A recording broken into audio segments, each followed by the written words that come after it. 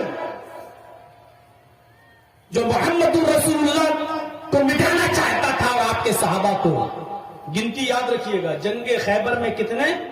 10,000 دشمنی مٹانا چاہتا ہے، اور جنگ خندق میں 10,000 کافروں کا لشکر جو 3,000 نہتے مسلمانوں پر حملہ کر کے ان کو مٹانا چاہتا تھا۔ لیکن خندق کی جنگ بھی آپ نے فتح کی اور جنگ خیبر بھی آپ نے فتح کی۔ جنگ خندق میں 10,000 دشمن اور جنگ خیبر میں 10,000، 10 اور 10 کتنے ہو گئے؟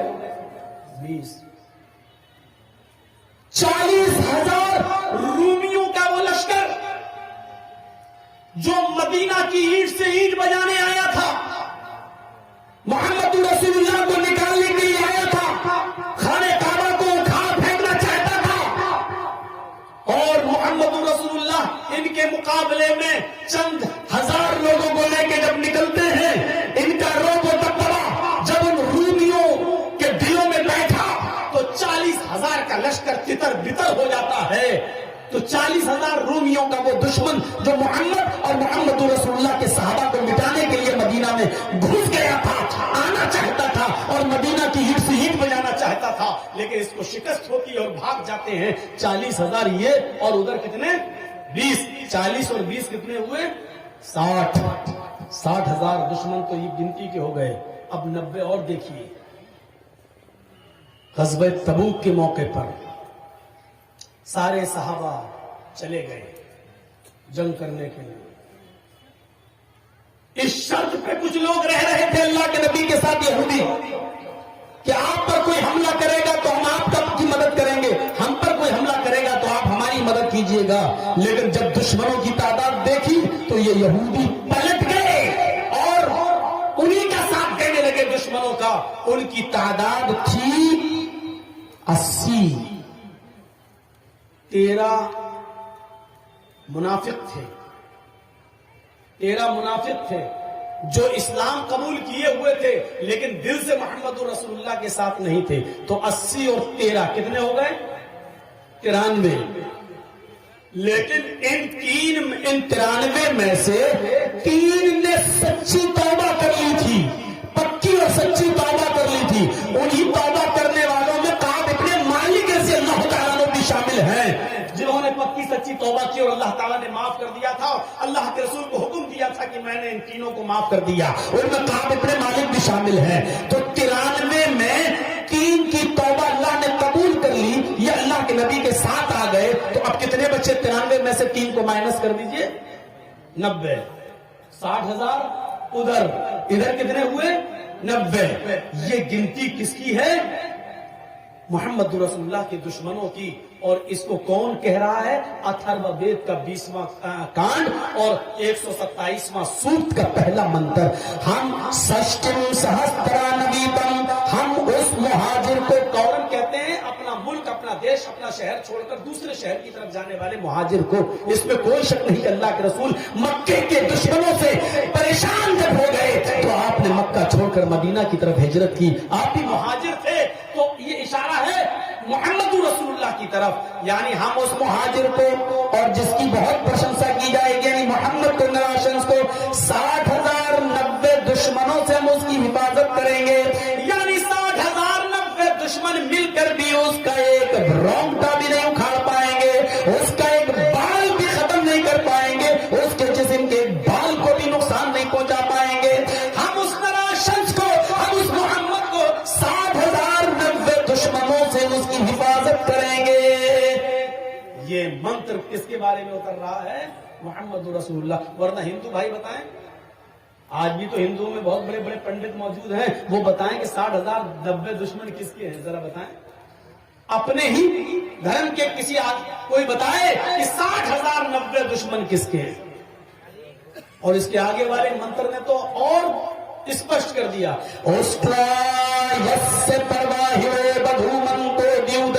یہ اسی کے بعد دوسرا منتر ہے. وہ اونٹ کی سواری کرے گا, اس کی پیاری سواری اونٹنی ہوگی. یعنی وہ اس دیش کے اندر پیدا ہوگا جہاں اونٹوں کا چلن ہوگا. لیجیے, اونٹوں کا چلن ریگستان میں ہے, اونٹوں کا چلن عرب کے اندر تھا. اس کی پیاری سواری اونٹنی ہوگی جس کا مان سمان آکاش کی بلندی کو چھوئے گا. بدھو منتو دیو دشا. دیو مانی دو, دشا مانی 10. سنسکرت میں دیو دشا, دیو 2 دشا 10. 2 اور 10 کتنے ہوئے؟ 12. اس کی 2 اور 10 بدھو منتو پتنیاں ہوں گی. اس میں کتنی چیزیں بتائی گئی؟ وہ کہاں پیدا ہوگا؟ جہاں اونٹوں کا چلن ہوگا. اور اس کی پیاری سواری کیا ہوگی؟ فارچونر نہیں ہوگی, اسکارپیو نہیں ہوگی, انووا نہیں ہوگی. اس کی پیاری سواری کیا ہوگی؟ اونٹنی. یعنی وہ اونٹ کا سفر کرے گا, اونٹ پر بیٹھے گا. اللہ کے رسول صلی اللہ علیہ وسلم تو باقاعدہ اونٹوں پر بیٹھا کرتے تھے, بلکہ آپ نے زندگی کا آخری خطبہ جو حجۃ الوداع کے میدان میں دیا تھا, عرفات کے میدان میں, وہ بھی ایک اونٹنی کے اوپر بیٹھ کر دیا تھا. اس اونٹنی کا نام تھا قصبہ اونٹنی تھا, قصبہ. اس قصبہ نامی اونٹنی کے اوپر اللہ کے نبی نے بیٹھ کر حجۃ الوداع کا خطبہ دیا تھا. آپ نے کہا اونٹنی پر کجاوا کس دو. اونٹنی کو لایا گیا, اس اونٹنی کے اوپر آپ بیٹھ گئے اور اس پر بیٹھ کر آپ نے لوگوں کو خطبہ دیا. تو آپ تو اونٹنی کا سفر کیا کرتے تھے, اونٹنی پر بیٹھا کرتے تھے. یہ اگرچہ گھوڑے پر بھی بیٹھے ہیں, کچھر پر بھی بیٹھے ہیں, اور آپ نے گدھے کی سواری بھی کی ہے. کانا رسول اللہ صلی اللہ علیہ وسلم یعود المریض ویشہد الجنازہ ویرکب الحمار ویجیب دعوت العبد. یہ خوبیاں تھی محمد رسول اللہ کے اندر کہ آپ مریض کی عیادت کرتے تھے. مریض چاہے مسلمان ہو یا غیر مسلم, آپ سب کو دیکھنے جایا کرتے تھے. وَيَشْهَدُ الْجَنَازَةَ, آپ جنازے میں شرکت کرتے تھے. مرنے والا کوئی بھی ہو, آپ اس کے جنازے میں بھی جایا کرتے تھے. وَيَرْكَبُ الْحِمَارَ, آپ گدھے پر بھی سواری کر لیا کرتے تھے, اور گدھے پر بیٹھنے میں بھی شرم محسوس نہیں کرتے تھے. آپ گدھے کی سواری بھی کر لیا کرتے تھے. اور وَيُجِيبُ دَعْوَةَ الْعَبْدِ, اور معمولی غلام کی دعوت بھی قبول کر لیتے تھے. اس کے گھر جا کر اس کی چٹائی پر بیٹھ کر اس کے ساتھ کھانا کھانے میں بھی آپ کو شرم محسوس نہیں ہوتی تھی. میرے بھائیوں, یہ خوبیاں تھی جناب محمد رسول اللہ صلی اللہ علیہ وسلم کے اندر. بخاری شریف کے اندر یہ آیا ہے کہ اللہ کے رسول کے اندر یہ خوبیاں موجود تھی. تو آپ اندازہ لگا سکتے ہیں